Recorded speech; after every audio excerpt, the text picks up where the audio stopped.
At Farmers Insurance, we know the sound of a perfect hot air balloon landing. And a less than perfect one. Seen it, covered it. Click for more. We are farmers. Bum, bum, bum, bum, bum, bum. Underwritten by Farmers Truck Fire Insurance Exchanges and Affiliates. Products not available in every state. The following is a My Talk 1071 production. Oh, yeah? Yeah. Oh, you betcha, yeah. If it's made in Minnesota, who's making it and how? Yeah, you got that right. It's the Makers of Minnesota, focusing on the products and services uniquely made in Minnesota, and conversations with the makers, entrepreneurs, and innovators in Minnesota about how they conceived of their products and how they brought them to market. With Stephanie Hansen, it's the Makers of Minnesota. Hi, this is Stephanie Hansen, and you're listening to Makers of Minnesota, the podcast. We are on lucky episode 13. I appreciate you listening. If you have enjoyed the podcast that you've listened to so far, whether you're listening to us on Podcast One or perhaps you're listening to us on iTunes, if you could rate those podcasts, that would be great. It really helps get the word out. I appreciate all the support. And of course, you can always find us at Makers of Minnesota on Facebook. We've also got a Twitter account and Instagram where we can highlight some of the stories of the makers that we have talked to so far in the Twin Cities. This week, I'm very excited to talk to Laura Hlavac, and she is from Laura Hlavac Designs. And I first ran across you, Laura, when I was shopping at a local store that has, I think, 3 locations now in the Twin Cities, Poppy. Yes, Welcome that's right. to the show. Thank you so much. So I love talking to local designers for a couple of reasons. Number one is you design, but I just have like this sense of like, how does this happen? How do you wake up one day and you're in your grown-up life and you're like, you know what? I am going to design clothing and I'm going to manufacture it and I'm going to go and sell it to stores. It seems like it would be such a challenging project. So tell me how you got started with Laura Hlavac Designs. Yes, well, I really never took it seriously as a career. Even though I was a skilled sewer by the time I was a teenager. I started sewing when I was 10 years old. You did? One day I just asked my mom how to use her sewing machine. Sure. And she kind of chuckled and said, well, this will probably last 2 weeks. Okay, here's forwards, backwards, good luck, goodbye. And somehow I took to it, and I just loved doing it. And I'm just kind of that person that likes to keep busy all the time. I think they probably would have given me some kind of label if they labeled kids back in those days. Isn't that the truth? But, I've been compared to my father often because he's the same way. He's very creative. He's an engineer. He also loves to do woodworking, and he's just a hobbyist on so many levels. And so this was my first thing. And I literally loved it so much that it started to take priority through growing up. And all my friends and family would say, Laura, you got to go and be a fashion designer when you grow up. And I just kind of laughed and thought, oh, yeah, right. I just never thought it seemed very practical. Did you wear the stuff that you made, like, growing up? Yes, I did. Okay. Yeah, I'd go to school and, so this, people are always asking me, and they starting since childhood, did you make it? Did you make it? And it's gotten to the point where I almost don't want to go out of the house without wearing something of mine because people are going to expect that I wore it anyway. And now, of course, it's much easier because now that I'm in manufacturing, my wardrobe has gotten a little bigger. But I actually started school as an engineer. In the days when I was in high school, women in technology was kind of a big trend. Yeah. So that sounded like something I'd want to do. That's what my dad did. And so I started school, and I got through about 2 years of engineering at the Institute of Technology at the U of M, which is called something else now, I think. Sure. And I just, I kind of hit the wall because I realized I don't love this. That's going to be a problem.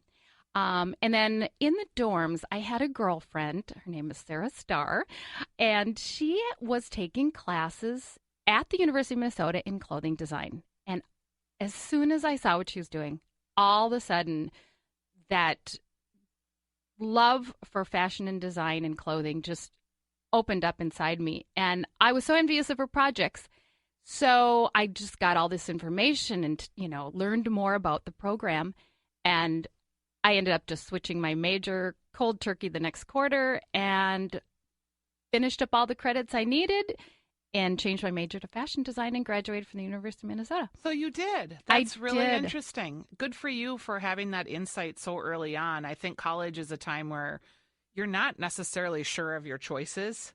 Exactly. And I do feel lucky in that way too, because you got started right away. Right. And so right out of college, I somehow was crazy enough to think that I wanted to have my own business. So I looked for freelance opportunities and where I could kind of fit into the Twin Cities market. Yep. And I found them. The Twin Cities isn't exactly a garment capital of the country, but there's all kinds of different businesses. And I realized that there's always some sort of connection to apparel or sewing goods in almost every business. So I was, back in the 90s, there were companies like athletic companies doing hard goods like rollerblades and Nordic Track and Kawasaki. Yep. All these companies had either headquarters or some sort of arm in the Twin Cities here. And I found work doing product development, mostly patterns and samples. And then that led to realizing that, gosh, I've got my foot in the door. They need manufacturing. Why don't I set up manufacturing? So were you actually tell me an example of a product that you would have worked on in the 90s? Yeah. So Rollerblades started a clothing line to go with their rollerblades. Makes sense. Yeah. You must have worked with Scott Olson. Actually, it was right after he was bought out of the project. He was the founder originally and went to high school at my high school. Oh, wow. Okay. Yeah, he was definitely a legend at Rollerblade. But they wanted to, of course, cross-market their products with apparel. Sure. And so they hired a design team, and they heard about me. I don't even remember how I got connected. Probably just called them up cold, and they said, "Yeah, come on in, and we'll take a look at what you can do." So I brought my Did you cold call? I believe I did on that one. Yeah. Okay. You know what? A girlfriend tipped me off that they were going to be starting a clothing line, and she said, "Laura, go in there and see what you can do." But it would for not them." be unusual for you to have called a company cold and said, "Hi, I'm Laura Hlavac." I'm going to say it wrong. It's all right. It's all right. I'm Laura Hlavac, and I am I'm a designer. Do you need help designing clothes? You would do that. Yes, it was terrifying back then. It was. But it's still terrifying now, I think, for most people. You know That's what? why I asked about it. I love doing it now. And I never thought I'd say that. So, but I've been doing this for over 25 years. Sure. And hopefully some of those things get easier, right? It becomes fun when you have the confidence. And that's, I think, the ticket there. So anyway, regarding Rollerblade, I had a meeting with them, brought my portfolio, and I told them what I could do. And it was, the thing is, because I started sewing as a kid, I became very technical with the art. And so... And confident, it sounds like, too. Yeah, and a lot of, because there wasn't much industry here, Right. there weren't a lot of professional sewers and pattern makers around that really had the skill level. It's one thing to go to school and learn it, but you know how anything goes. It's practice, practice, practice to get good at a skill like that. So they said, "Sounds good. Well, we'll call if we need you." And so that was that. Did not hear from them for about 2 weeks, and then I got a call, and they said, "You know what? We gave our project to another sample maker sewer, and she just couldn't finish it, and we really need your help. But now our time frame is we've lost 2 weeks, so we need our whole entire line developed with patterns and samples in 2 weeks." Wow. So I met with them, and they said, "Can you do it?" And I said, "I think so." Oh, sorry.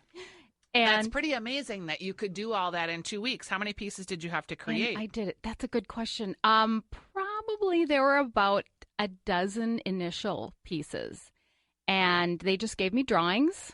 That's pretty much all I had to go by. But again, I knew it was right up my alley because I was doing athletic stuff. I just sort of fell into that realm of working with body conscious knitwear back in that day. Mm-hmm. And bike shorts were just sort of a new little trendy thing. Yep. So I was used to working with those fabrics. So I felt like I really fell into a lucky place, and I did. And I showed them the samples, and they were very pleased. And they said, "You've got the fit our concept right almost on the first try. So we did some tweaking, and then it went into production, and the rest is history. And so I worked with them for quite probably a few years on development, and that led to other things. Again, Nordic Track did the same thing. They wanted an apparel with their logo on it to sell with their equipment. Yep. And so I got in there and did some manufacturing for them. That was the company that I kind of started out on the manufacturing So let's level. talk about that. So now you've honed the skill of actually being able to make a pattern and design something that people would like to wear. You're working with some unique fabrics, stretchy or probably more latex, spandex, that kind of thing. Lycra, I guess, not latex. And then you are going to do manufacturing. How did you have any sense of like how we're going to manufacture this? And were there manufacturers of clothing in the Twin Cities at that time, or were you having to go overseas? Yeah, good question, because there were really not hardly any manufacturing resources in the Twin Cities. There were a couple companies that were around for a long time doing their own products, but I've watched them since close their doors and auction all their equipment away, which, of course, became a little bit of a benefit to me because I bought up some of that equipment for, very inexpensive. But this goes, I learned a little bit about manufacturing when I found a small manufacturer. Actually, they found me. It was kind of a fun story. I literally I was in college. I was riding my bike to the grocery store, Rainbow Foods, and I was locking up my bike, and some guy walks by and says, "Cool bike shorts, where'd you get them?" And I said, "I made them." And he's like, "Really?" And it was just the craziest thing. He said, "Well, my wife has a manufacturing company at making bike shorts, and she's looking for some help. Would you be interested?" I said, How funny is that? Yeah, how about that, right? That's Yep. kind of those stories that you go, wow, I was kind of discovered. And it led to the next step of my learning process about manufacturing. The company was called Attack Sports, and they made bicycle clothing. And the woman that started it, her name was Chris, she was a bike racer. And she realized there wasn't enough quality and function in what she was looking for. So she started this company, and she sold to many bike stores all over the Twin Cities area. So, and she had industrial equipment, which is completely different than domestic sewing equipment, the kind of sewing machine your mom has. Right. And I didn't realize it. The world that opened up to me was incredible, because it was a whole different learning process. And I learned how she would cut layers and layers of fabric, so she could be cutting 20, 40 garments at a time through multi-layers, and the whole process of sewing it with industrial equipment and doing things that your sewing machine couldn't do, your mom's home sewing machine. And while all this is going on, are you still mostly designing things for other people? Yes. And then just sewing your own stuff at home? Exactly. Okay. And I always loved to sew and design, but it really was only a hobby for the first 20 years of my career. Wow. I'm now approaching year 30. I'm aging myself. Aren't we right there. all? But the first 20 years was really focused on what the industry calls private label, which is designing and/or developing products for other companies, and then sourcing the materials and running the manufacturing, whether it be domestic, which I did for many years, and then it became necessary to go overseas and manufacture. So let's talk about that, because in a lot of trades, like I was in the printing business, people started, if they were printing mass quantities, there became some economies of scale to print things overseas when shipping became a little easier. So you're domestically helping manufacture these products that you're designing. And then when did the overseas part become more obvious? Was it because you got to a certain level of how much was getting ordered that overseas became part of it? That is part of it. And actually, I think it was actually a customer request. Basically, a customer that I had helped I helped them get up and running, develop their very first product. This was actually a fishing product. So I did more than just apparel. Like, I kind of did whatever came my way, right? You do this to survive and thrive. And if you can do it, you do it. It was what they call it, a sea anchor, and you throw it over the side of your boat to slow your boat from drifting in a stream or to slow the trolling motor while fishing. Okay. I guess it's a very common product that now many companies make, but back then the inventor had a novel way of doing it. And I had been working with that company for over 10 years at this point. I survived 3 owners. This is business. It never stays the same. It keeps changing. They basically came to me and said, okay, our competitors are catching up to us, and there's other similar products out in the marketplace that are cheaper. So either you have to take our product overseas and make it, or we need to find someone else to do it. Right. So we thought, okay, let's do it. And it was really kind of a nice way of bringing us overseas on a first project because we had the volume established at that point. We were making so many of them in the U.S. with our U.S. sewers. And it was also a natural transition for us, happily, because my husband at the time, Wayne, his father was doing business overseas in China already. He was a manufacturer of shampoos and conditioners and pharmaceuticals and all kinds of that sort of thing in town here in the Twin Cities. And same thing happened to him. He needed to bring his cost down. So he partnered with a Chinese manufacturer who also had a sewn goods division of their company. So it was such a nice, easy way for Wayne to go over there, make the connection, start working with that manufacturer, which is what we did. Okay. So that's really, again, very fortuitous that because for a lot of people, starting to work overseas is a real challenge. Obviously, there's language barriers, you having to travel, you don't know the lay of the land. I imagine that having that manufacturing made a big difference for you.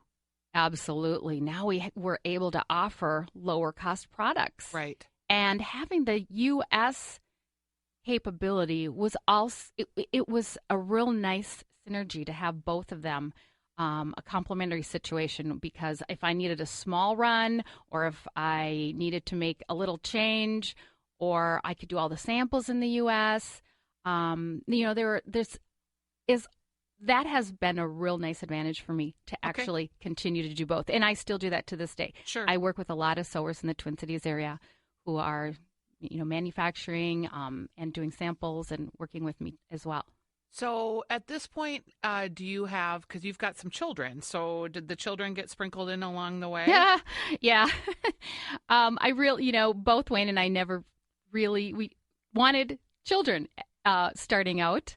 And we were married 8 years before children, but it just kind of started happening, and I have to admit, none of them were exactly planned. Sure. But 3 children later, the children grew up around our business, and now they range from ages 14 to 20. Okay, so you're now manufacturing. When do you decide to go off and do Laura Hlavac designs and really and maybe you still do freelance for other people, I don't know. But I became aware of this clothing line, and it was again at Poppy, and she said, the lady that designs this clothing is local, because you have a real distinct look with the knits that you use, I think. So tell me about that transition. Sure. It really became a matter of I need to save my business and to continue to have this livelihood. I needed to do something. I needed to sell my creativity, not just my technical ability and my manufacturing experience. Sure. Because the private label business was up and down. Yeah. I had some amazing, wonderful, lucrative years, and I had some really, really crappy years. And did it ever occur to you that you should do something else, or were you thinking? I always thought that, and again, I have to say my father-in-law was such a fantastic mentor to me. And he said, if you're making a product on someone else's specs, they can take it to another manufacturer anytime, and your business is over. And he was right. I usually had all my eggs in 2 or 3 big baskets. Right. And when one leaves, for whatever reason, and it's usually for reasons beyond your control. Yeah, not personal. Exactly. I mean, Rollerblade sold their company, and, Nordic Track did the same thing. corporations have a life, and they live and they die. And so I knew that I would have to do that at some point. So I never stopped creating on my own. And of course, once the children came, that was my biggest creative inspiration ever. I started designing little girls' dresses and children's clothes, which led to a store. I opened a retail store in Linden Hills called Daughters and Sons, and I'm sure some of your listeners will remember that. I was there 5 years in Upton and I think 43rd, which ironically is right across the street from where Poppy is now. Right. So I'm really happy that I'm back in that neighborhood and also bringing my creativity there again because it was a wonderful community. So you decided to go off on your own. Were you designing things for other people and going Yes. off on your own and doing the mom thing? So Yeah. to start a retail store, do you remember how much money you had to start it? That's a good question. Well, I can't really say a dollar amount, but our manufacturing business in China was doing very well. Yep. It was very strong. And it was a good time to invest in this, smaller project that hopefully would lead to our long-term future, knowing that those private label customers would come and go. So this was going to be kind of the more secure thing. But I learned kind of the hard way, which is kind of the way I learn things.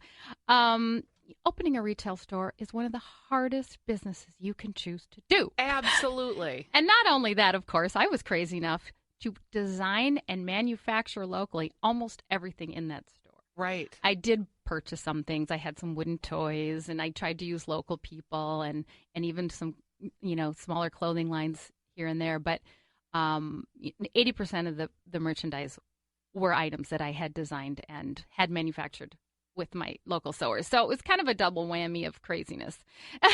And in hindsight, I think I would have been better off going the wholesale route. Yep. And selling to boutiques instead of just limiting myself to one retail location. But I tell you, it was such a good thing because it's really taught me some important insight of what it's like to run that kind of business. I mean, my customers now are boutique owners of brick and mortar stores.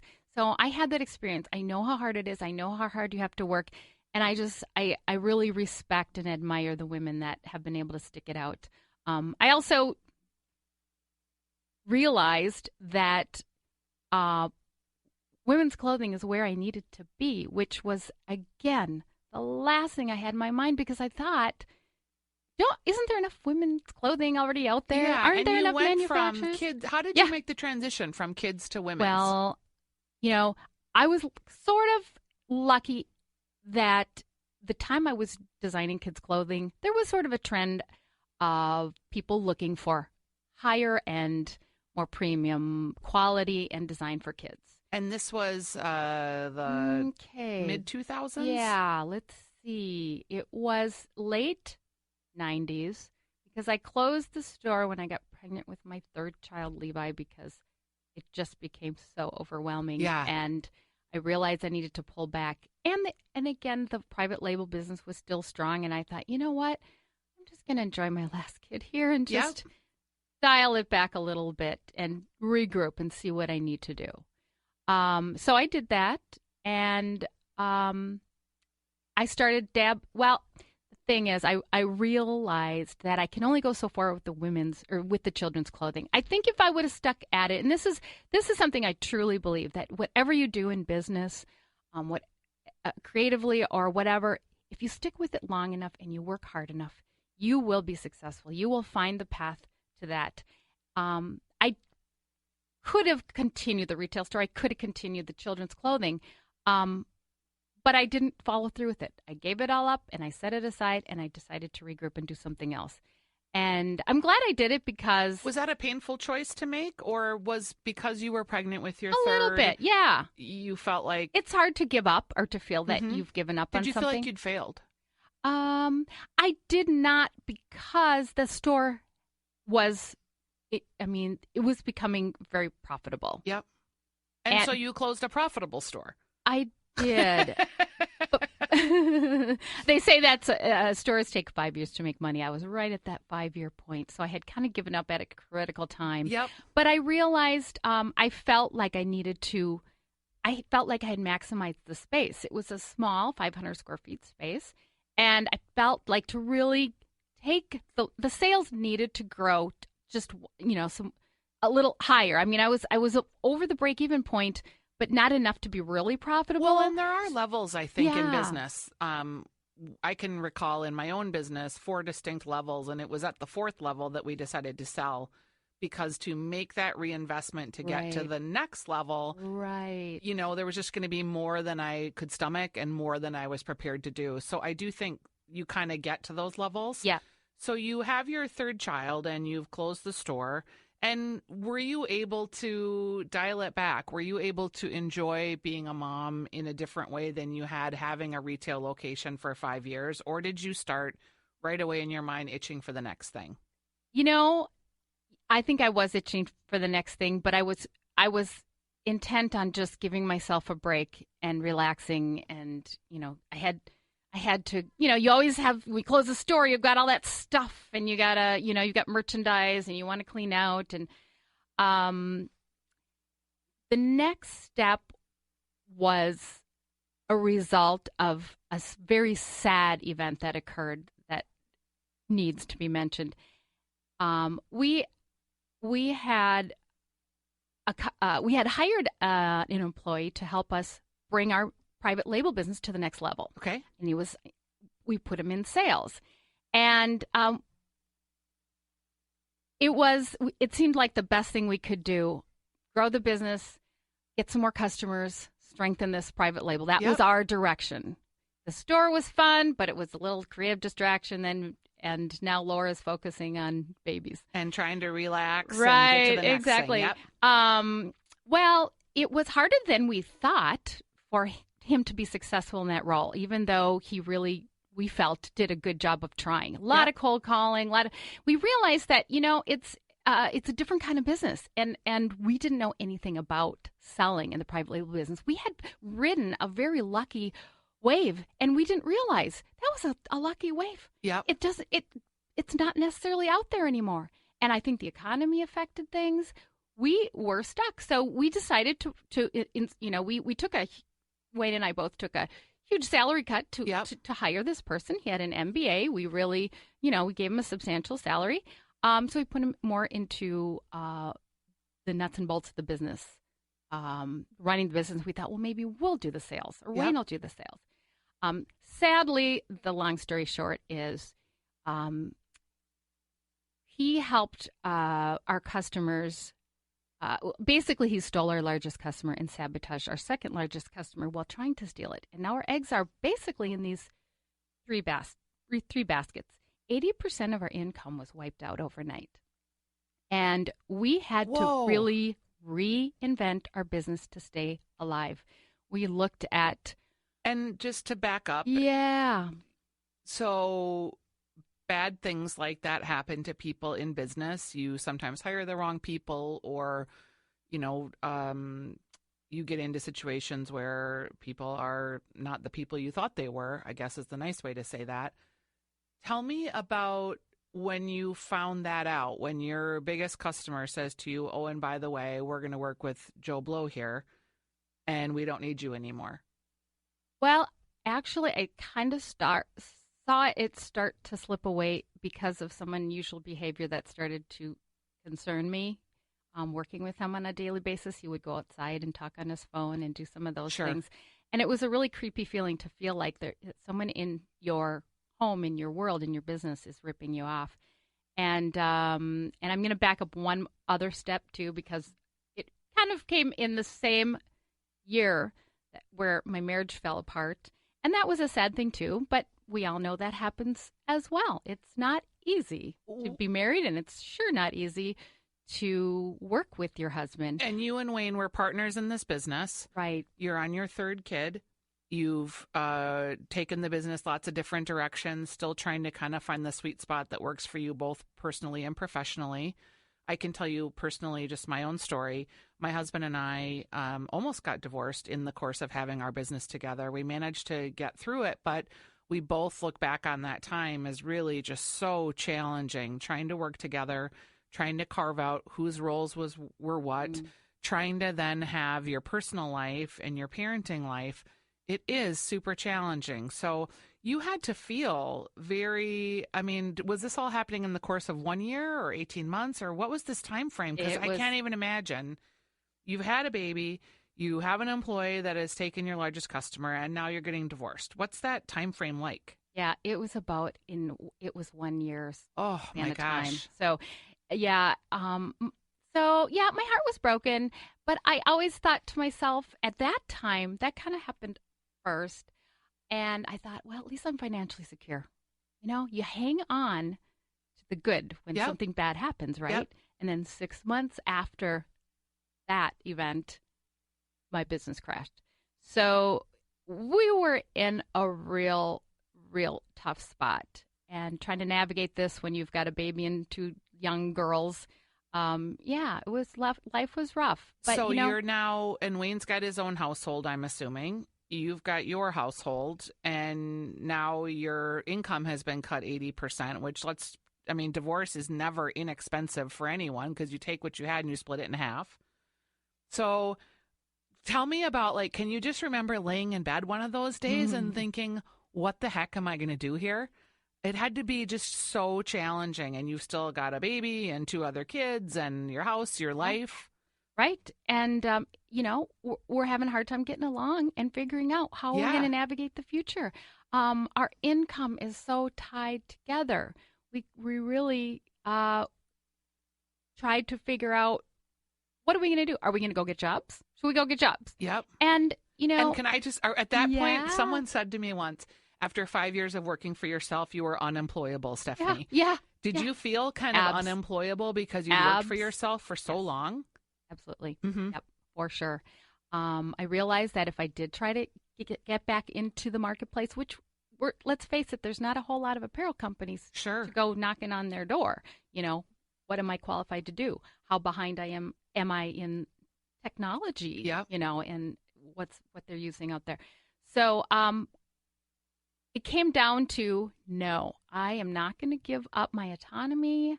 I love what I have built. I can do it again. I can redefine myself, and I have to do this. And again, I had never really stopped dabbling. Yep. And I had been working with a couple boutiques in town for years, just on a small scale, but things started to build right away. And we started seeing some promise. And so we just realized that this is the direction that we really have to invest in. And did you realize that you needed him, Wayne, at this point? So now you're divorced. He's trying to figure out what he's going to do. You're trying to figure out what you're going to do. You have these kids together, obviously, and a life. Was there ever in your mind, I'm going to do this without him? We're divorced. I can go my own way. Or did you always feel like your complementary skill sets were such that you needed to hang on to that? We decided, yes, that we need to continue to working together for a lot of those reasons that you mentioned. Did your friends and family think you were nuts? I don't think they knew what to think. They thank God for them, because they, I think, just, by just being present and supportive, they really just helped us navigate through this all. And they just, one thing we really wanted to do is to stay friends. We wanted to continue working together. We felt we made good partners. Yep. And so we just kind of put our eyes in that direction and said, okay, how are we going to define it? We did argue a little bit because he did want to continue going the private label route. Yep. He really felt strongly that that's what our business has been successful in doing. We haven't been really proven the success on the design level. Sure. And he was right. And that's when I knew that the only way to get there is I had to prove it myself without the support of my business partner at the time. Yep. We committed to sticking this out together, and we did. And he went out and he found some private label customers. Sadly, nothing really stuck and was as successful as our past customers. I think the economy had something to do with it. Sure. But we also realize that we're still a small fish in a big sea. And when you're working with these large customers that can provide that kind of volume, if they want to step on you and wish you out the door, they're going to do it, and there's nothing you can do about it. So it's a tough way. It was a tough road. But once my design started to show promise, it started becoming evident to him, too, that we need to support this direction. We need to invest in this direction, and let's see what we can do. And that was really only about 6 years ago. Wow. So I'm talking to Laura Hlavac from Laura Hlavac Design. So I must have run across you right as you were sort of getting launched. Was Poppy one of your first stores? Yes, she was. In fact, I just love Jill Henderson because she's the owner of Poppy. Yes, I walked in there one day and I had a pile of samples, and I was scared to death. This is not easy for me, but I knew that this had to be something I had to get used to doing, right? So, and she just made it so easy. She said, "Sure, show me what you got. I'd love to see it." And one by one, I mean, she was so sweet and complimented everything. And she says, "Okay, let's try this and this, and how do you want to begin?" And blah, blah, blah. And before you know it, she started filling her store with my clothes, and they started selling. And she really was the one who gave me a real nice initial boost of confidence that, really spawned that direction. So you're making the designs, and now were you right away manufacturing your line overseas? Almost right away. We started that process partly because we had a factory that we were working with over there that we needed to keep busy. Sure. So we started trying to find ways of keeping all our people happy over there, which was tough because we had lost so much business and so much volume, and this factory had relied on your business for some time, so I'm sure you felt like that was important. Exactly. So, almost right away. And I don't know. The rest is history. So I think in addition to Poppy, I've seen you at some pop-up stores, other retailers that carry you locally. Are you in a lot of retailers now? Is that the game? Is it trying to get into as many places as you can now? It is. And I was told by a veteran of this business that to make a nice living, you need to sell to about 300 boutiques, which kind of blew me away. I thought, 300, how am I ever going to reach that number and manage all that? But you know what? In a matter of years, I've sold to well over 200 stores already. Wow. Many of them are listed on my website, lauralovat.com. But my local retailers that have been wonderful support for me, mainstream boutiques, sure, which are located all over the Twin Cities area, mostly in the suburbs. Yep. And there's several locations with that store. And then Uptown, Minnesota has been a wonderful support for me. They have a store in the International Airport. Yep. And they feature local designers and local artisans. And they've been just a fantastic customer. And that's been really exciting for me because then my clothing is being purchased and kind of sent all over the world. Yeah, in the airport. So I'm trying to describe your look. I love your clothes. They're very easy. They're very polished looking, but casual. Kind of like, I hope this isn't insulting if I tell you, like maybe like Athleta or that kind of wear. Absolutely. Where it's something you can wear with jeans, but a lot of the dresses you could throw on leggings underneath, or in the summer I wear a lot of your clothes. Size-wise, everything is very kind of stretchy, movable fabric. So I'm a postmenopausal woman. That works for me. I just, the clothes, you're one of your best sellers, I think, is you've got this sort of tunic that has a cowl neck sort of sweatshirt with the armholes. You're actually wearing it right now. And I've seen that you also have an Etsy site that has different designs than I necessarily am seeing in the store. So are you still kind of doing your own tinkering on that end and testing things there and then bringing it to retail? Absolutely. Etsy was a really good way it's a really good way for any artist to start, and to test ideas. And sometimes, I just love fabrics. So sometimes I'll be at one of my fabric vendors and I'll see something, there's only 20 yards. Well, I can't really offer that to a retailer. Sure. Or maybe I can only offer it to one or two. But then there's always the issue of, okay, now that I've done this, I've ran this style, I have a small and an extra large left. What am I going to do with it? Right. So Etsy is another way you can kind of, sell some of those items. I suppose to sell your samples. Yeah. So in a typical day, are you sewing anymore, or is everything being manufactured and you're working on the designs and the samples? The funny thing is, I think people have a mental image of me sitting at the sewing machine on a daily basis. That's why I asked. Yes, and I love that. In fact, that's my favorite days, when I can sit at the sewing machine or the cutting table or making patterns and actually putting something together. But honestly, most of my time is spent in front of a computer, on the phone, selling, out selling, yeah, and just running the business, the nuts and bolts of it all, and ordering from my factories and looking at fabric samples and things like that. Okay, and you are still partners with Wayne. Mm-hmm. And Wayne, am I understanding, I read this story on your website, that Wayne now lives in China. Is that correct? About half the time he lives in China, yes. Okay, where you manufacture, so that's got to be helpful for you. And he got remarried. Mm-hmm. And so he has remarried someone that they work at the factory, and now he has a child there. So your kids are sort of multicultural, right? In that they have a half sibling, and I think it was just one. Maybe it's more than one. Actually, he has 2 children, and then his wife has a child from a previous marriage. So they have 3 together over there now. Okay, and your kids are they'll go overseas to visit and vice versa.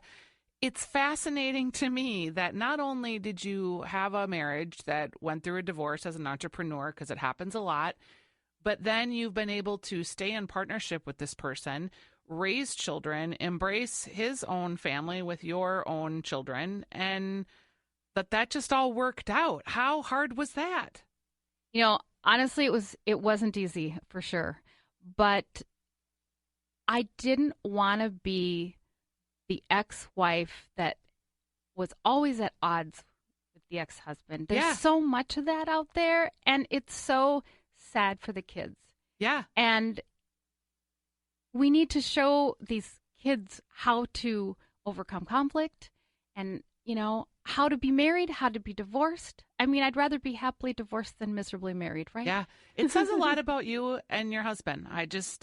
I want you to hear that from me, because I think it's challenging, but I think, and I always tell my husband, I would be a terrible divorced person. I'm sorry. I'm not that big of a person. Maybe I would surprise myself, but it's challenging. I come from a divorced family. We have lots of halves, lots of remarriages, and it's choices that you make. And you can choose to be miserable, or you can choose to sort of accept people where they're at, and that people change and that things look different than you thought. Absolutely. And it's so much more of a rewarding life to be in a situation where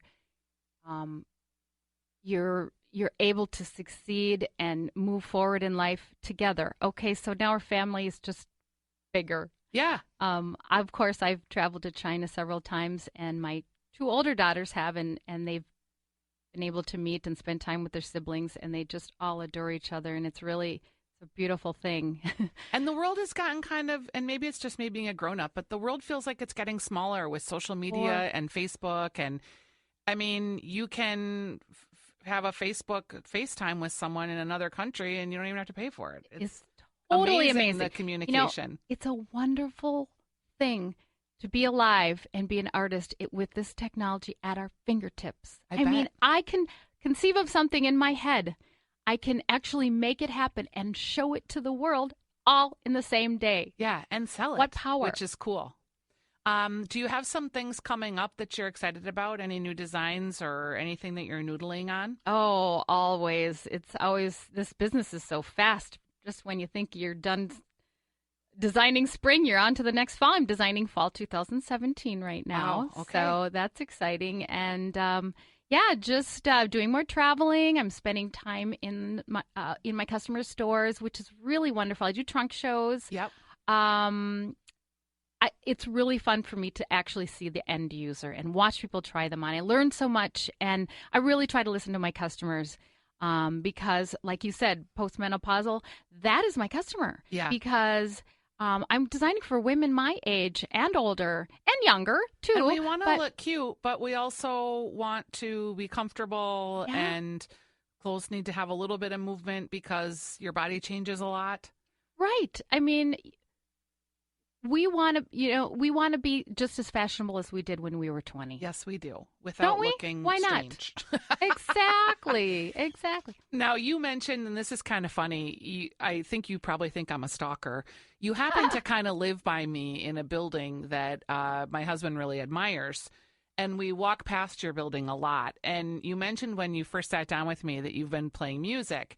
And I can remember millions of times walking past your house and hearing drums and thinking, wow, there's like a band in there.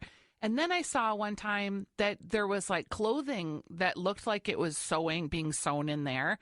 And I never knew that that's actually was your place until more recently. So you're a very creative person. You're also in a band and playing music. Is that, I mean, so now that you're like at the computer every day and sewing less than you want to, I'm assuming that musically kind of is a good creative outlet for you too. Absolutely. I truly believe that fashion and music they go together hand in hand. And I feel like my music interest helps me to step out of my fashion world. Sure. And if I can be creative on the music end, it kind of works that side of the creative brain so that when I come back into fashion, I feel like I have a little fresh perspective. So I'm kind of using music as a way to help my, fuel the creative juices for my fashion. And I really think that works. Plus, it's just too much fun. Yeah. And, when you go through tough times personally, music is the thing that feeds your soul and soothes your soul. Isn't that right? Yeah, I think so, actually. All right. We are with Laura Hlavac. It's laurahlavac.com, Laura Hlavac Designs. I'll put all the information about your company up on our Facebook page so that people can find your designs. Thank you. Do you have any trunk shows or anything coming up? Let's see. Made in Minnesota. Oh, are you going to do that? Yes. Tracy Dyer from Urban Junket's been on the show. Awesome. Yes, that's an event we always look forward to. And that's coming up, I believe, Friday, November 6th. That's a great event. I won't make it this year. Shoot, I'm going to be out of town, but that's one of my favorite local maker events. Thank you so much for being on the show today and sharing your story and really giving of yourself. Again, I love buying your clothes. When I go into Poppy, I go right to, and I can just tell your clothes right away. And I'm like, oh, I know this is going to fit. I know that's going to fit. And just keep on keeping on. I look forward to see what you're going to have coming up you've already got your summer line done, so I'll have to take a peek at that. Fall 2017 is where we're at, right, Laura? Yeah. All right. So Thanks much for joining us. All right, Stephanie. Bye-bye. Stay tuned for 60-second AP News headlines. At Farmers Insurance, we know the sound of a perfect hot air balloon landing. And a less than perfect one. Seen it, covered it. Click for more. We are farmers. Bum, bum, bum, bum, bum, bum. Underwritten by Farmers Truck Fire Insurance Exchanges and Affiliates. Products not available in every state. I'm Rita Foley with an AP News Minute. An F-16 pilot having hydraulic problems with his aircraft managed to parachute to safety as the plane smashed into a warehouse east of Los Angeles. Fire Captain Fernando Herrera. That pilot landed in the March Air Force Base area, in the base itself. Amazingly, there were no serious injuries after the plane hit the building. Alabama executed a man last night for his role in killing 4 people after an argument over a pickup truck. Tennessee executed a man who killed his wife. Reporters couldn't see the execution, but AP correspondent Travis Lawler says we could hear sounds, including a singing, that Mr. Johnson's attorney says was him singing a hymn. Answering a reporter's question, President Trump said he hopes the U.S. is not on a path to war with Iran. Mr. Trump has dismissed suggestions that any of his advisors are trying to push him into a conflict. I'm Rita Foley.